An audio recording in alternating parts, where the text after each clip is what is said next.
ولا قوة إلا بالله العلي العظيم. أعوذ بالله من الشيطان اللعين الرجيم. بسم الله الرحمن الرحيم. الحمد لله رب العالمين والعاقبة للمتقين والنار للعاصين والملحدين والصلاة والسلام والتحية والإكرام على نبي الرحمة وشفيع الأمة صاحب الوقار والسكينة المدفون بأرض المدينة العبد المؤيد والرسول الممدد المصطفى الأمجد المحمود الأحمد أبي القاسم محمد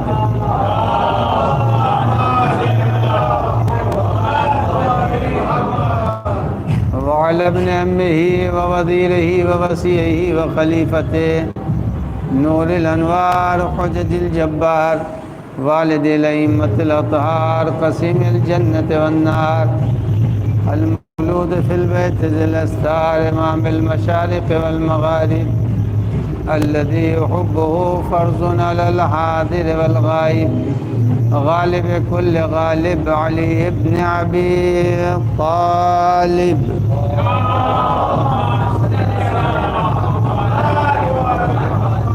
وعلى آله الطيبين الطاهرين المعصومين المنتجبين المخاطبين لا سيما على بقية الله الأعظم حجة بن الحسن المهدي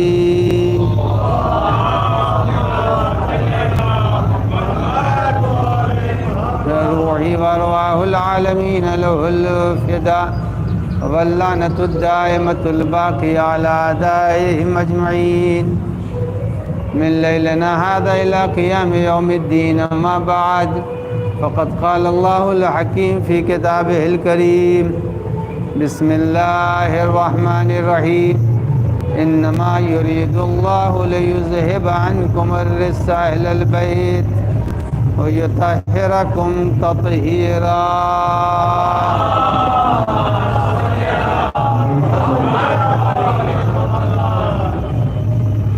بہرحال باہر کے شور کے بعد مجلس کو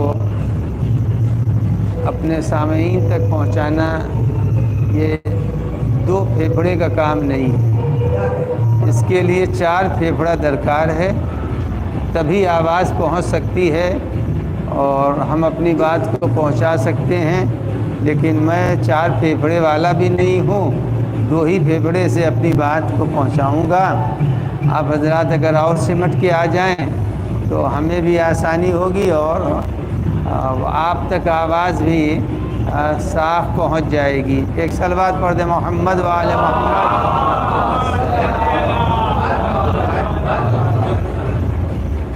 مجلس کا عنوان بھی آپ نے اشتہار پر دیکھا تھا کہ فاطمہ زہرا اور حیا. اب عزیزان گرامی یہ موضوع فاطمہ زہرا اور حیا روزمرہ کی زندگی میں بولتے رہتے ہیں. بے حیا با حیا، بے حیا بھی بولتے ہیں اور با حیا بھی بولتے ہیں.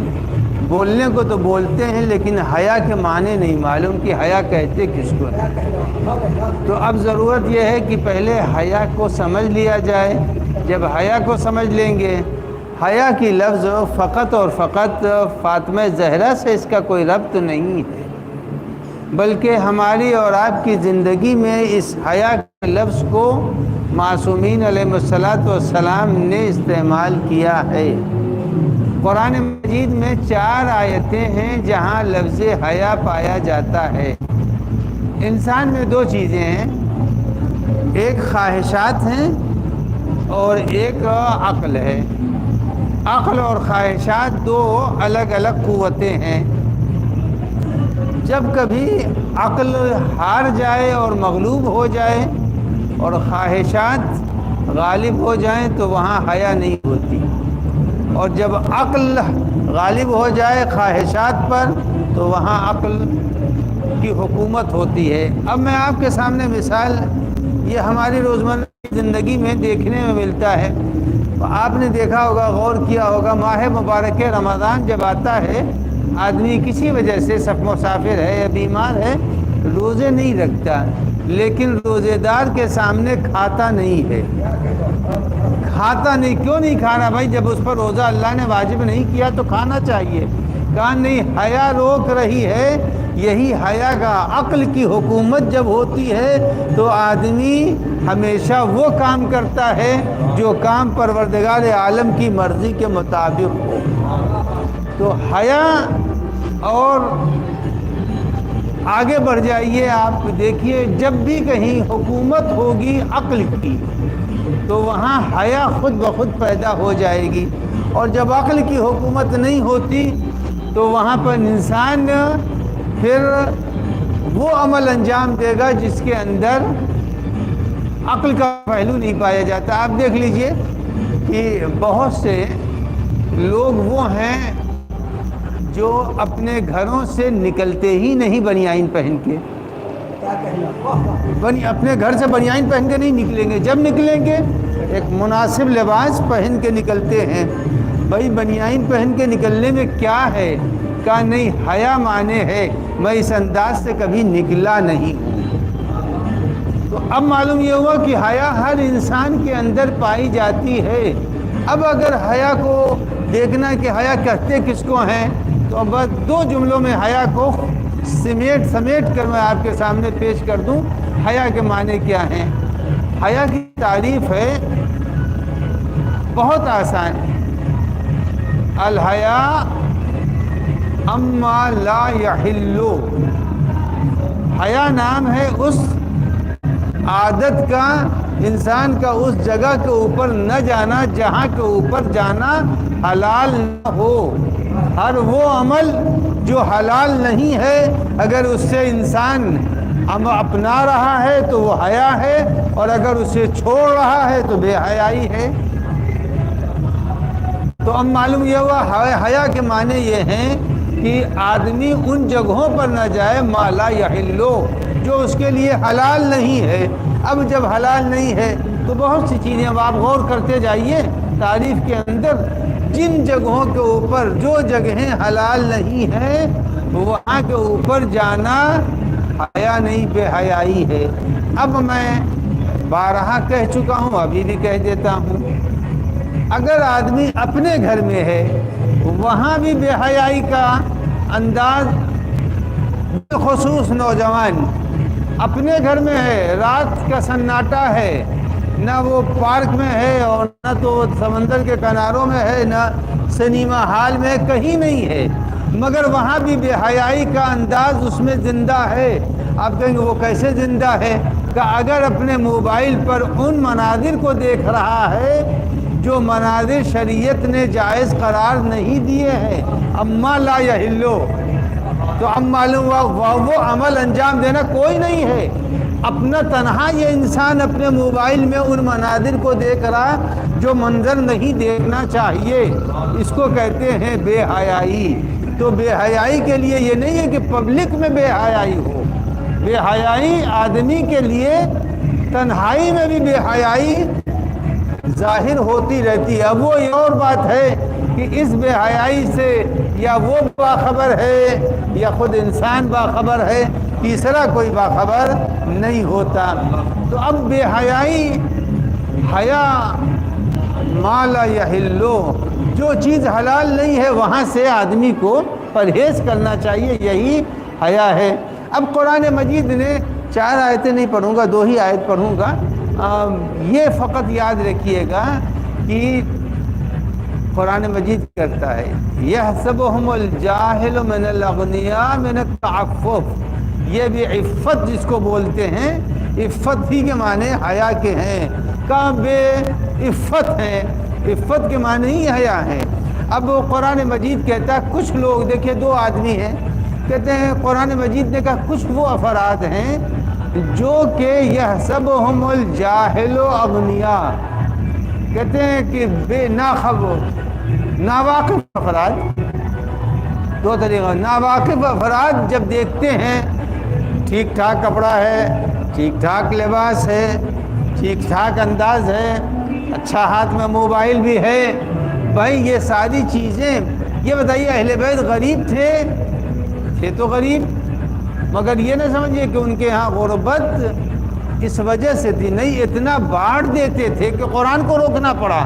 لا تجل یدک مغلولۃ علی عنقک، اے پیغمبر اتنا نہ تقسیم کیجئے آپ کے ہاتھ میں کچھ نہ رہ جائے۔ تو اب معلوم یہ ہوا کہ اہل بیت غریب نہیں تھے، مگر سواری کتنی اچھی استعمال کرتے تھے، گھوڑا مریل نہیں استعمال کرتے تھے، بہترین گھوڑے۔ تو ہو سکتا ہے کہ ایک شخص بہترین بولٹ رکھتا ہو، بہترین سواری رکھتا ہو، بہترین گاڑی رکھتا ہو۔ قرآن کہتا ہے یحسبهم الجاہل اغنیاء من التعفف، چونکہ یہ شخص کسی سے سوال نہیں کرتا، ہے ضرورت مند مگر اپنی ضرورت کو ظاہر نہیں کرتا، ناواقف امیر سمجھتے ہیں مگر اندر سے وہ امیر نہیں، ضرورت مند ہے۔ سیماہم فی وجوہہم، چہرے بتا دیتے ہیں کہ ضرورت مند ہے یا نہیں۔ تو معلوم ہوا اگر یہاں تعفف کی لفظ قرآن مجید استعمال کر رہا ہے، یاد رکھنا کہ تمہاری ذمہ داری ایک سرے دو ہوتا ہے، ایک جا کے کھڑے ہو جائیے ہو جائے گا، اور ایک رنگین والا ایک سرے ہوتا ہے، رنگین والا ایک سرے بڑی زحمتوں سے ہوتا ہے۔ اب وہ جب ایک سرے جائے گا رنگین والا اور اندر ڈال کر کے جو ہے پائپ وغیرہ، وہ اندر کی چیزوں کو بتاتا ہے کہ اندر کیا ہے۔ تو نہ دنیا کے اندر غریب دو ہیں، کچھ وہ ہیں جو مانگ لیتے ہیں، مانگ لیا تو مسئلہ حل ہو گیا، کچھ وہ ہیں جو مانگیں گے نہیں۔ اب جو مانگیں گے نہیں، یہ بہت بڑا مسئلہ ہے۔ یہاں پر قرآن مجید کہتا ہے یہ ہے باعفت، یہ ہے باحیا افراد، کیا تمہاری ذمہ داری ہے تم جاؤ ان کے یہاں۔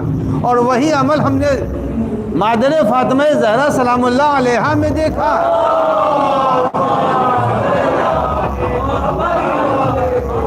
شہزادی کا جب عقد ہوا ہے تو 6 مہینہ ولیمہ ہوا تھا۔ ولیمہ ایک دن ہوتا ہے بھائی، شہزادی کا جناب خدیجہ کبریٰ کا ولیمہ 6 مہینہ ہوا۔ تو کچھ وہ تھے مکے کے اندر جو آ کے ان کے دسترخوان پر کھا لیتے تھے، کچھ وہ تھے جن کو جناب خدیجہ رات میں کھانا بھیجواتی تھی۔ کا من التعفف، یہ وہ افراد ہیں جو باعفت ہیں، باحیا ہیں۔ کہاں ان کو بھی پہچاننا چاہیے، تمہاری ذمہ داری ہے کہ کون ہے جو صاحب ضرورت ہے۔ تم سمجھ رہے ہو یحسبهم الجاہل، ناواقف سمجھ رہے ہیں کہ یہ اغنیا مالدار ہے مگر اندر سے ضرورت مند ہے۔ تو اب معلوم ہوا عفت حیا کا دائرہ۔ اب آئیے، یہ تو ایک مسئلہ ہو گیا۔ دوسرا مسئلہ، جتنے ہمارے نوجوان ہیں یا ہماری آواز جب بعد میں کہیں پہنچے، باحیا کا تذکرہ قرآن نے دوسری آیت میں کیا ہے۔ قرآن مجید دوسری آیت میں کہتا ہے لا یجدون الذین نکاحا، کچھ وہ لوگ ہیں، جوان لڑکے ہیں جوان لڑکیاں ہیں، دونوں ہیں۔ جب جوان لڑکے اور لڑکیاں ہیں، ضرورت ہے کہ جوان ہے تو شادی ان کی ضرورت کا نام ہے۔ یہ نہیں ہے کہ شادی ضرورت نہیں، شادی ضرورت ہے۔ جب ضرورت ہے تو اب قرآن میں کہتا ہے کہ یہ وہ افراد ہیں جو باحیا ہیں۔ قرآن کا لا یجدون، ان کو نہیں مل رہا ہے رشتہ، یا رشتہ ملتا ہے لیکن بات نہیں بن پاتی۔ اسی مسجد سے میں پڑھ چکا ہوں، لہذا اس کا ذکر نہیں کروں گا کہ آج کل مانگنے والوں کی الگ الگ قسمیں ہیں۔ ایک قسم یہ ہے کہ دیکھیے ایسا ہے کہ آپ ہمارے باراتیوں کا احترام کر دیجئے گا اور ہم کو آپ سے کچھ نہیں چاہیے۔ اے بے حیا، اپنے دادا کا فاتحہ حلوائی کی دکان پر کرو گے؟ کہا ہمارے مہمانوں کی عزت کیجئے، کہا اپنے مہمان کو اپنے گھر کے لاؤ۔ یہ کون سی بے حیائی ہے کہ ہمارے مہمان، ہم کو ایک شہر کا نام نہیں لینا چاہتا، اس شہر میں ہمیں بہت اچھا ایک انداز لگا، بارات میں 500-700 آدمی جاتے ہیں، بارات میں پورا محلہ پورے عزیز شامل ہوں گے، دروازے پر پہنچتے نہیں ہیں۔ بارات گئی اور جب بالکل گھر کے قریب ہوئے تو وہی 12 اور 15 اور 16 آدمی ٹھہریں گے، بقیہ سب واپس ہو جائیں گے۔ یہ انداز مجھ کو ایک شہر میں دیکھنے کو ملا، بہت اچھا انداز ہے کہ آپ کے بارات کی رونق بھی بڑھ گئی، مگر دولہا والوں نے یہ اس بات کا کہ 12-15 آدمی لے کے وہ لڑکی والوں کے پاس پہنچ گئے۔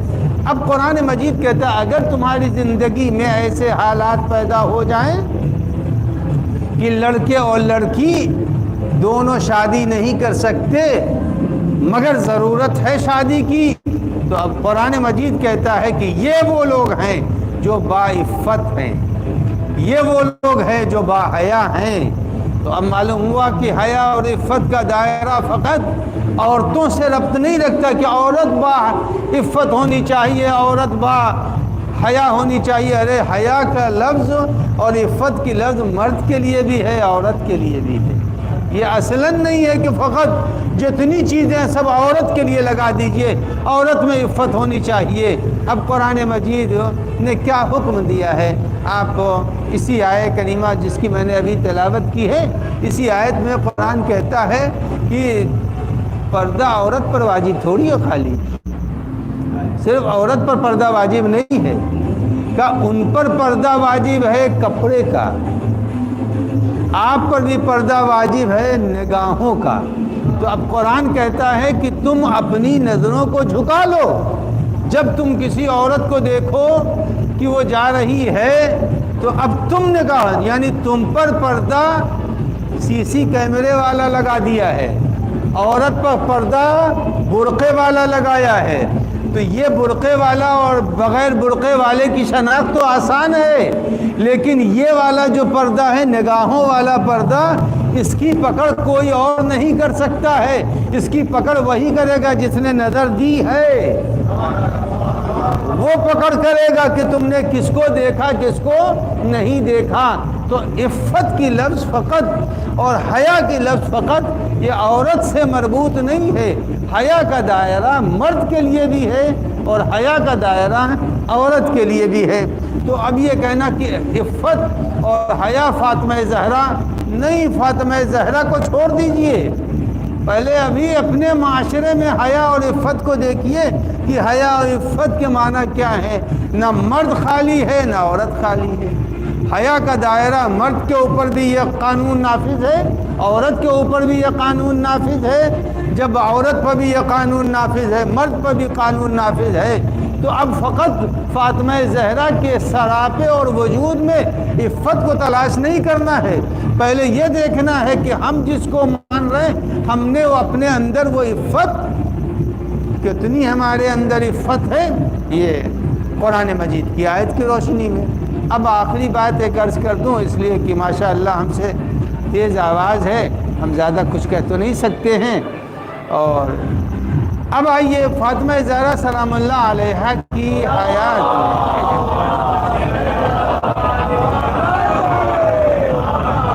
دو باتیں اور سن لیجیے۔ ایک تو یہ ہے کہ جو میں نے آیت پڑھی ہے اس میں فاطمہ زہرا کی تطہیر کا اعلان ہو رہا ہے، تطہیر فاطمہ زہرا کا اعلان ہو رہا ہے، تطہیر اہل بیت کا اعلان ہو رہا ہے، 4 معصومین کی تطہیر کا اس میں اعلان ہے۔ جب اس میں اعلان ہے تو فاطمہ زہرا کے نام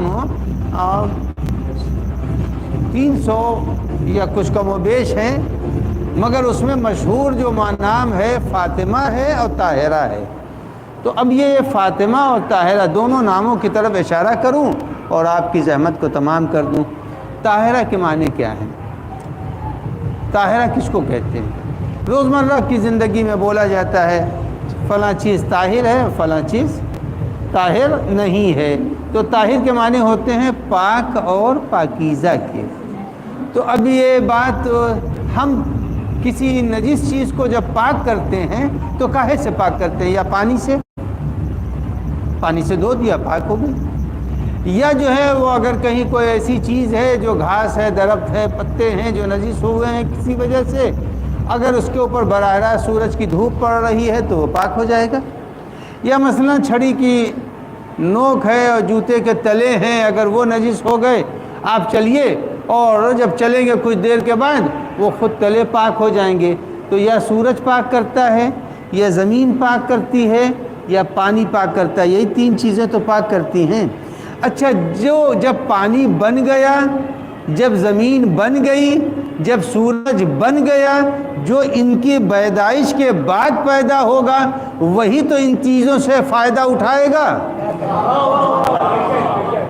سورج کے بننے کے بعد، زمین کے بننے کے بعد، پانی کے وجود میں آنے کے بعد، اب ہم کو اگر دیکھنا یہ ہے کہ اگر اہل بیت عصمت و طہارت سورج کے بننے کے بعد پیدا ہوئے ہیں اور زمین کے بننے کے بعد پیدا ہوئے ہیں، پانی کی پیدائش کے بعد پیدا ہوئے ہیں، ان پر بھی یہی حکم لگے گا۔ لیکن آپ تو حدیث قصہ میں پڑھتے ہیں کہ زمین بنی ہے تو ان کے صدقے میں، سورج بنا ہے تو ان کے صدقے میں، دریاؤں میں روانی آئی ہے تو ان کے صدقے میں۔ تو اب معلوم ہے ان کی طہارت زمین والی طہارت نہیں ہے، ان کی طہارت وہ نہیں ہے جس کو ہمارے ذہنوں نے قبول کیا ہے۔ اب وہ طہارت ہے کیا؟ اب آئیے وہ طہارت، اس طہارت کی طرف اشارہ کر دوں کہ اہل بیت کی طہارت کا مفہوم کیا ہے۔ اس میں سب شہادہ معصومین آتے ہیں۔ اہل بیت کی طہارت کا مفہوم ہے کیا؟ اب آئیے، مفاتی ہر مسجد میں ہوا کرتی ہے، مفاتی میں اٹھا کے دیکھ لیجئے، وہ دعائیں جو بڑی بڑی ہیں، اور دعائے مستشیر ہے، اور دعائے مشمول ہے، اور دعائے کمیل ہے، آپ کو ملے گا اسی مفاتی میں اللہ کے ناموں میں ایک نام ہے یا طاہرو۔ اللہ کے نام میں ہے یا طاہرو۔ یہ بتائیے اللہ طاہر ہے تو کیا معنی اللہ کے طاہر کے؟ یعنی کوئی گیا ہے اللہ کو پاک کرنے، نجس تھا اللہ۔ طاہروں کے معنی ہے کیا؟ جب اللہ کے نام میں طاہر ہے تو کیا معنی اللہ کے طاہر ہونے کے ہیں؟ تو اب وہاں علماء متکلمین نے لکھا طاہر کے معنی ہے وہ ذات نہ اس سے کوئی شے شباہت رکھتی ہے، وہ ذات نہ اس کے جیسی کوئی ذات ہے، وہ اپنی ذات میں منفرد ہے، اپنے کمال میں منفرد ہے، اپنی صفت میں منفرد ہے۔ جب وہ ذات طاہر ہو کر کے اپنا ثانی اور اپنی مثال نہیں رکھتی، اللہ نے چہاردہ معصومین کو بنایا ہے، نہ علی جیسا کوئی ہوگا، نہ فاطمہ جیسا کوئی ہوگا، نہ محمد جیسا کوئی ہوگا، نہ حسین جیسا کوئی ہوگا۔ صلوات پڑھیں محمد و آل محمد۔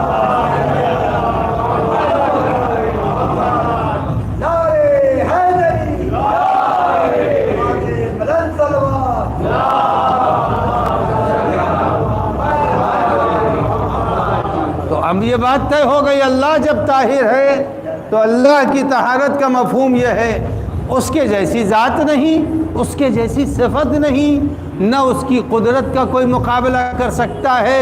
تو چونکہ وہ طاہر تھا، اب دیکھیے جو جیسا ہوگا ویسے ہی۔ اب ان سے اگر میں کہوں ابھی کہ بھائی آپ مجھے قلم دے دیجئے، ابھی دے دیں گے چونکہ ہے ان کے پاس قلم، لیکن جن کے جیب میں قلم نہیں ان سے قلم مانگوں گا تو کہیں گے بھائی قلم تو نہیں میرے پاس ہے۔ تو دیتا وہ ہے جس کے پاس ہوتا ہے، وہ نہیں دے گا جس کے پاس ہے ہی نہیں۔ تو پروردگار عالم نے جتنی صفتیں اپنے لیے رکھی ہیں، قدرت رکھا ہے، تو ان کو اتنی قدرت دے دی کہ یہ ٹھوکروں میں زمین سے سونے کو اگل دیں۔ اللہ حی بھی ہے، محی بھی ہے، حیات دینے والا کا ان کے اشاروں میں، زبان کے اشاروں میں اگر مر گیا ہے تو زندہ ہو جائے گا۔ تو معلوم ہوا اللہ نے اپنی قدرت کا نمائندہ بنایا آل محمد علیہ السلام کو۔ وہ تو آیہ تطہیر کے اندر جس طہارت کا اعلان ہو رہا ہے وہ طہارت وہ والی طہارت نہیں جو ذہنوں میں ہے۔ اب آئیے ایک دوسرا نام، شہزادی کا نام ہے فاطمہ۔ جب شہزادی کا نام فاطمہ ہے تو فاطمہ کے معنی کیا ہے؟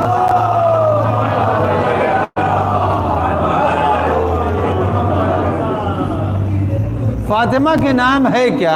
فاطمہ کے معنی کیا ہیں؟ دیکھیے کچھ چیز وہ ہوتی ہے جس کو سب سمجھ لیتے ہیں، کچھ چیز وہ ہوتی ہے جس کو سب سمجھ نہیں پاتے۔ اب اس وقت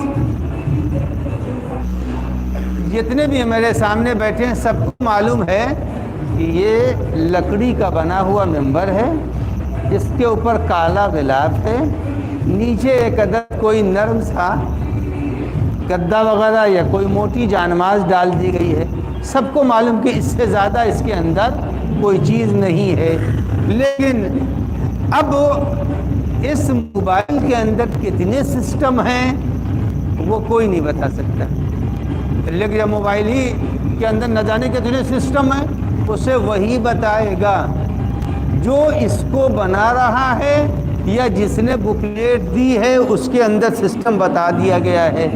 اب آئیے فاطمہ کے معنی، فاطمہ کے معنی کیا ہے؟ اصلاً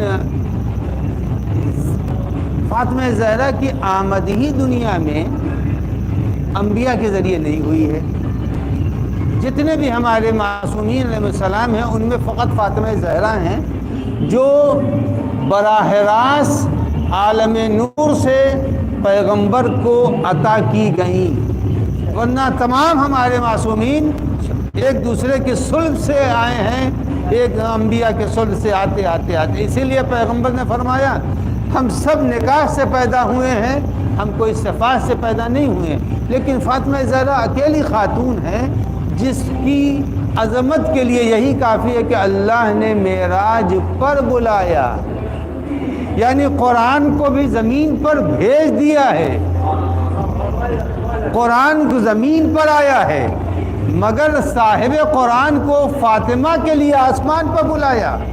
معراج کا نام ہی ہے فاطمہ، اگر فاطمہ نہ ہوتی تو معراج نہ ہوتی، تو عظمت معراج کوئی اہمیت نہیں رکھتی۔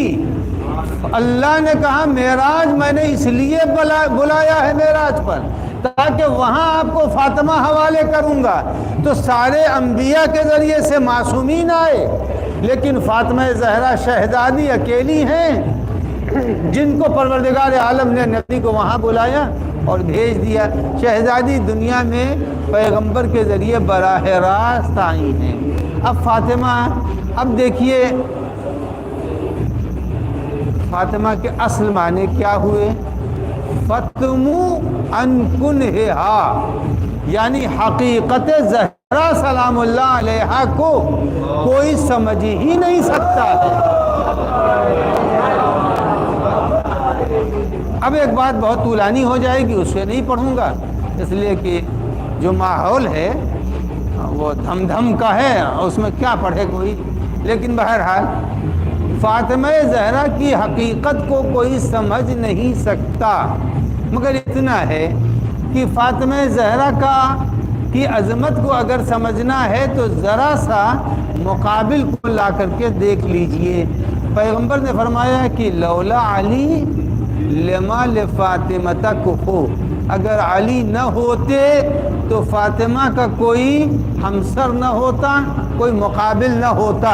تو اب معلوم یہ ہوا فاطمہ کو بعد میں سمجھیے گا، پہلے علی کو تو سمجھ لیجئے، جب علی کو سمجھیں گے تو فاطمہ سمجھ میں آ جائے گی۔ صلوات پڑھیں محمد وآلہ۔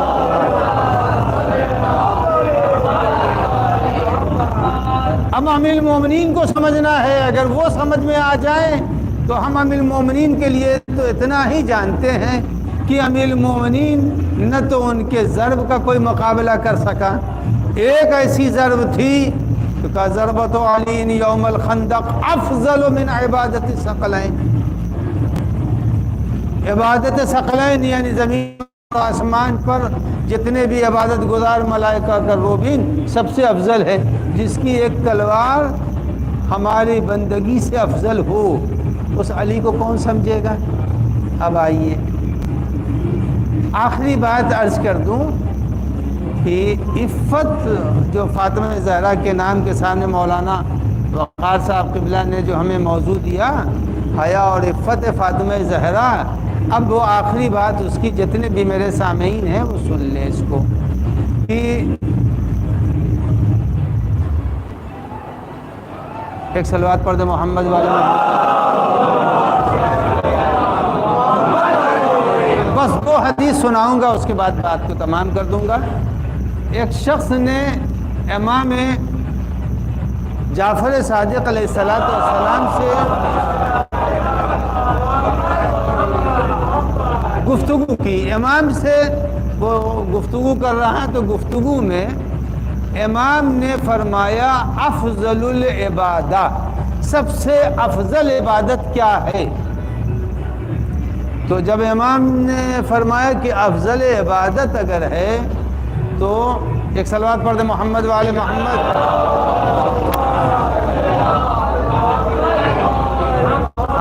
حدیث یہ ہے ما من عبادت افضل عند اللہ، سب سے زیادہ افضل عبادت جو اللہ کے نزدیک ہے وہ کیا ہے؟ امام نے فرمایا من عفت بطن و فرج، سب سے اچھی انسان کی عبادت وہ ہے کہ وہ اپنے شکم کو حرام سے بچا لے اور اپنی جوانی کو حرام سے بچا لے. سب سے افضل عبادت یہ ہے. اب آئیے جو آخری بات کہنی تھی وہ عرض کر دوں کہ ایک شخص اور آیا امام جعفر صادق علیہ السلام کے خدمت میں.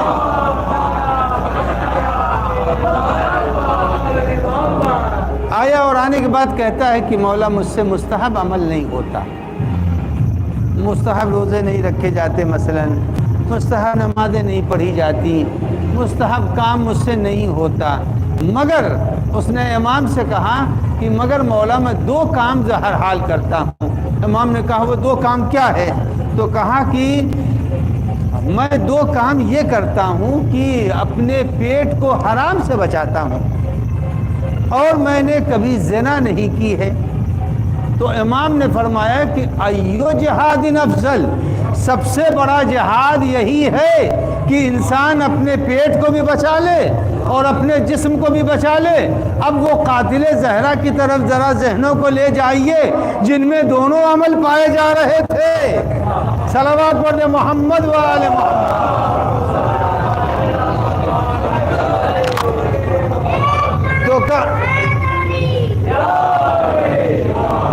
تو افضل جہاد یہ دو ہے کہ آدمی اپنے شکم کو حرام سے بچائے اور اپنے عمل کو حرام سے بچائے. اب میں نے کہا جہاد کی دو قسمیں ہیں، ایک میدان کارزار میں جانا جہاد، وہاں کا جب جائزہ لیتا ہوں تو پہاڑی پر نظر آتے ہیں، جب یہاں پر جائزہ لیتا ہوں پورا فتح کھائے بیٹھے ہوئے ہیں. صلوات پڑھے محمد وآل محمد. اور جو دوسرے عمل ہیں نمبر اجازت نہیں دیتا میں اس کی طرف اشارہ کروں، مگر معلوم ہوا شکم اس حال میں تھا کہ پورا باغ ہی کھا گئے. اور اس کے بعد جہاد کی حالت یہ تھی.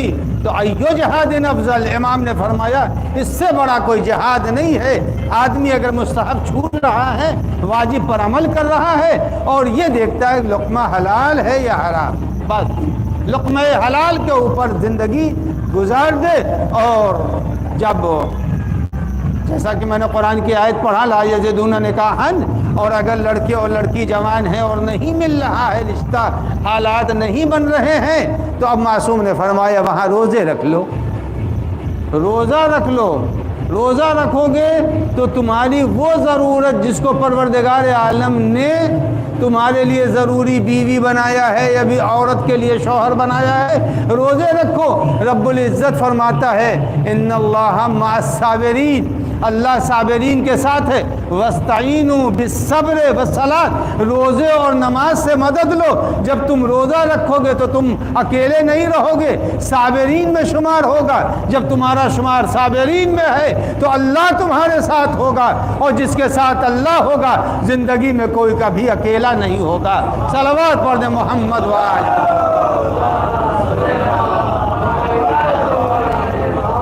تو عزیزان گرامی یہ ہے فاطمہ زہرا کا مرتبہ اور یہ ہے مفہوم عفت و حیا.